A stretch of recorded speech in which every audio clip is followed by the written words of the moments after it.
David, anything out of the two Bruin games against the Maple Leafs that surprised you or caught your fancy? Well, the Leafs weren't any good in game one, and they were good in game two. What I think is the most important topic right now is game three, and the fact that the Leafs have home ice advantage for whatever that means. Well, here's what it means for them. They have the worst record at home of the 16 playoff teams. Now, do you take regular season stats and make them meaningful in the playoffs?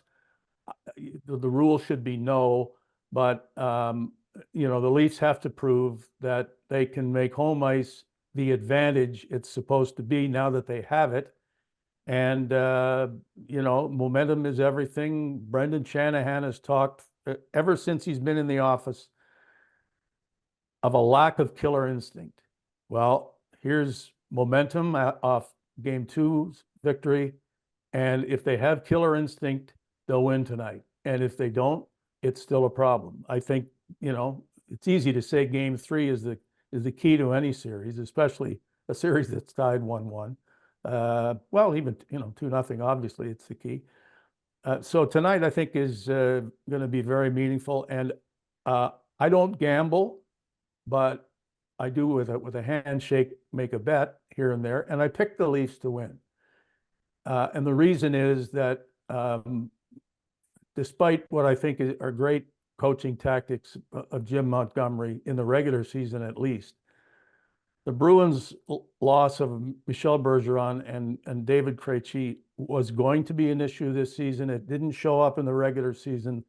They were a good team, not the great team they were last year, but I think they are thin. And on defense, they lost Dmitry Orlov. What does that mean? He'd make their third pair look a lot better than it is. I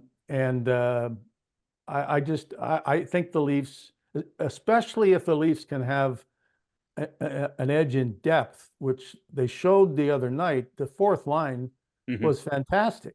I mean, it just dominated on most shifts. And, the Leafs won without Nylander. Now, what's the question mark around him? I think they really missed him in game one.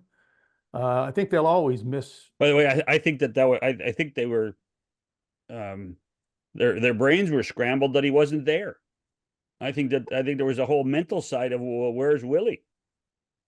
Well, I'm guessing they know and can't say. I mean, you're not going to make Well, they could say, but they won't say. Yeah, I mean, the players have to know what's going on. We saw a video of him skating and practicing. My first thought was it was something that was restricting his mobility, and if he can't move like he does, then it's an injury that A, you don't want to make worse, and B, it's an injury that's not going to make him the least bit effective. But, skating and doing all the things that you would expect him to do, mind you, there's no opposition on the ice in practice and nobody hitting him. But, yeah, I mean, maybe it's concussion related.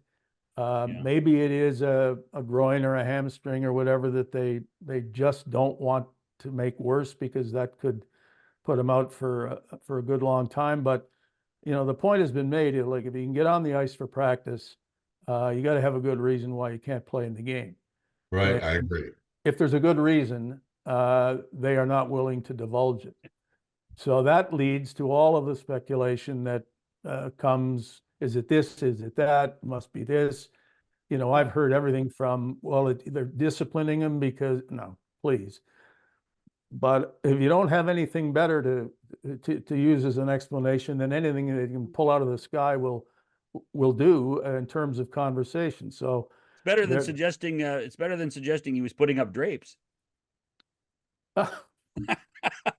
See, there you go. I mean, it's anything works unless you get the truth. And for those people under the age of 40, that was an excuse the Maple Leafs used when Mike Palmateer mysteriously disappeared from the lineup. He and his wife were putting up drapes. Or I was going to say that in American politics, you can make people believe anything, so why not in the NHL? Okay, it only took 28 minutes.